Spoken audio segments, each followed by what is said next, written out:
socially distanced field work.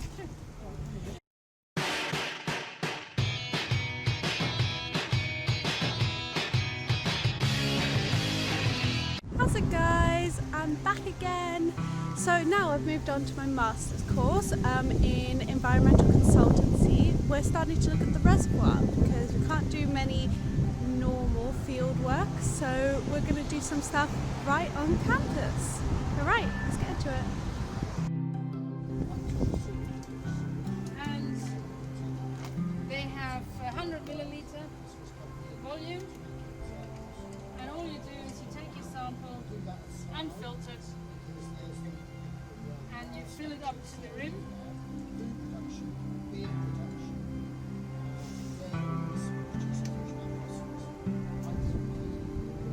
And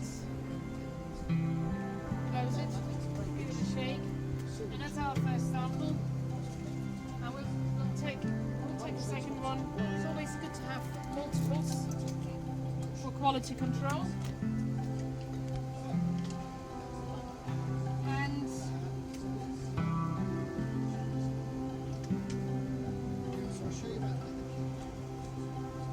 what we can do then when we're in the lab, we'll add another reagent to this, shake it up, and then we'll fill it into a kind of a blister pack. You seal the 100 milliliter water in the blister pack with a heat sealer, and you incubate that for 18 hours at 32 degrees centigrade. And then you look at the blister pack. So if only 5 of the blisters are occupied and glow yellow after the incubation period, then the probability that you have got a certain number of coliform bacteria can be calculated in combination with maybe only 2 of the smaller blisters being occupied, and yellow, glow yellow. If they all shot, then if they're all yellow, then it's obviously the highest probability of, and it's something like above 3,209 or something like this. It's a probabilistic thing. If they're all yellow, it just shows that there are a lot of material in there.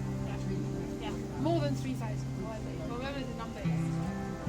And then you can put the same blister pack under a UV light, and those that glow under the UV light is then indicative of fecal coliform. Yeah, so you've got coliform, general coliform, and fecal matter. Fecal coliform. You've got these 2 values. We got pH meters, and we got 2 separate probes in here. This is redox potential that shows how oxidizing or reducing an environment is. They are. It's an electrochemical method. This is a gel probe. And what you need to do is you need to take that out of its little container. You need to rinse it off with deionized water, which we have here, and then you need to enter that into either the pH 7 or the pH 4, depending on which step you are in your calibration. And before it goes in and when it goes out of these and are slopped over, just rinse it off with deionized water. It's got a number of different parameters.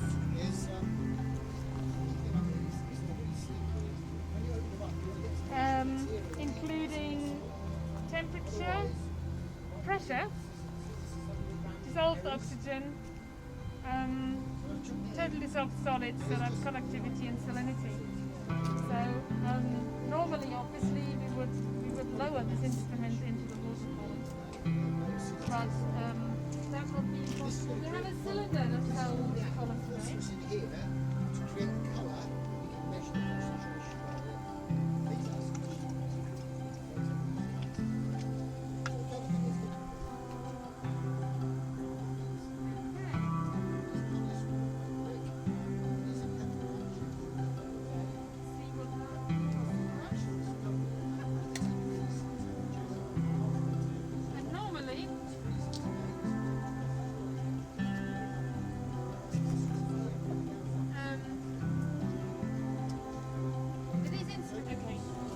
So what it measures at the moment is 18.3 centigrade, 993 millibars.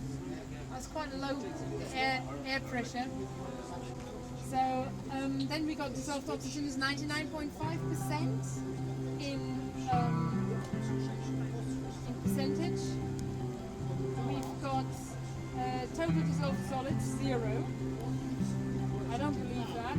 And salinity 0. So. We don't want the creatures to chew each other's legs off or anything like that. The idea is, once you've done your sampling, somebody could in theory go back at a later date and sample in a similar area to replicate your research. That's why it's quite important that you have something that's representative. Doing here, we're talking about how you would collect sample of invertebrates to measure water quality. So Sean was saying earlier on about the Water Framework Directive and how it's measured.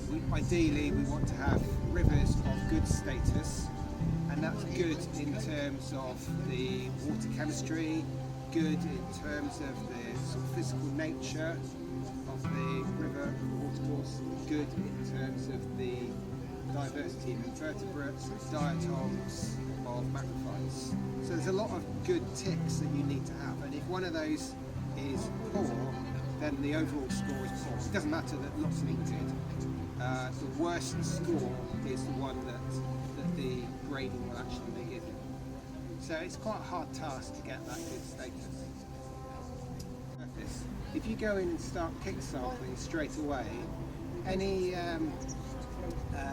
pond skaters that are just zipping around on the water surface, they'll be gone. So you need to sort of go in with stealth mode with your net and just grab them quick. And then once you grab them,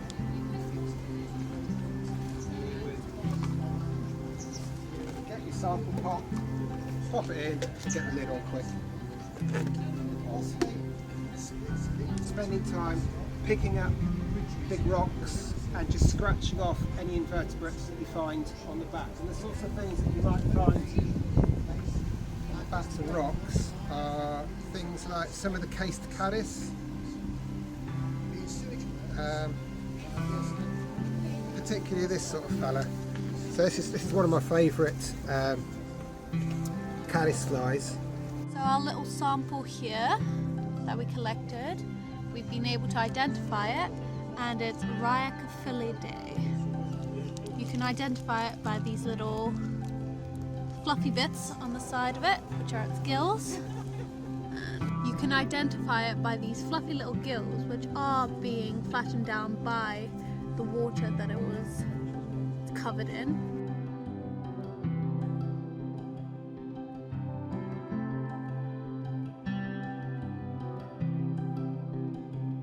Sample that has not yet been identified, it looks like.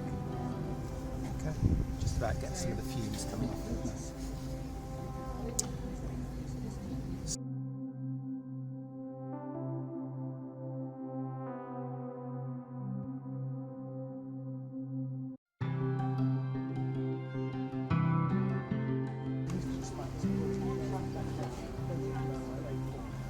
Oh, what did I say?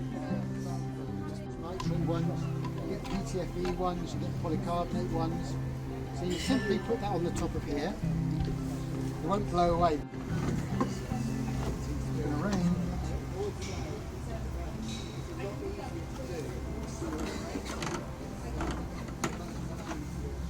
Okay, got two options here. You can either force it through from the top by getting a cylinder of nitrogen and cranking it up to a maximum here, it says 15 psi, and it will force it through the filter with pressure.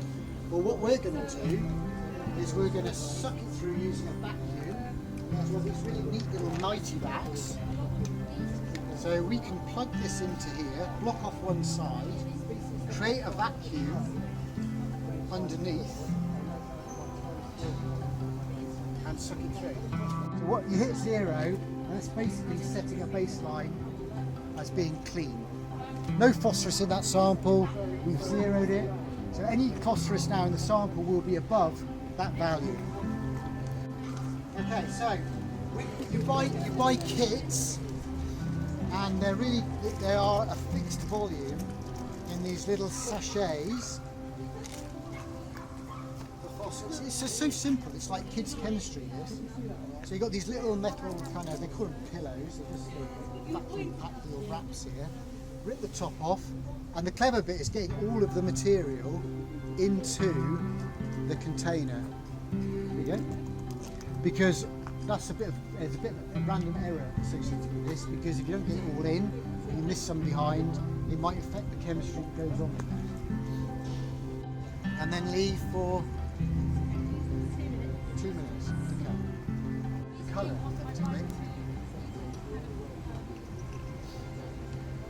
So that's colouring up. We'll let that go. Right, let's do some analysis then. So we've got the 0 in there. That was the blank that we blanked on. So we'll take the reservoir, because that one's had more than 2 minutes. So this is the filtered reservoir water. Goes in, cover it up. It says 0 at the moment because we blanked on the minute, and we say read on here. 0.03 milligram per litre. You can get some replication, push read again. Instrument errors, 0.04, 0.04 milligram per litre. We're saying the dart, which is this dart we've done there. I said the standard might be around about 50, so actually it's 40, it's just right. And I'm not surprised, because it was quite high up the river, away from sewage and away from agriculture. That's all I have for you guys. It was so amazing being able to do this practical right on our own Plymouth University grounds, and we're so grateful to be able to carry out these practicals even with the certain situations going on around us.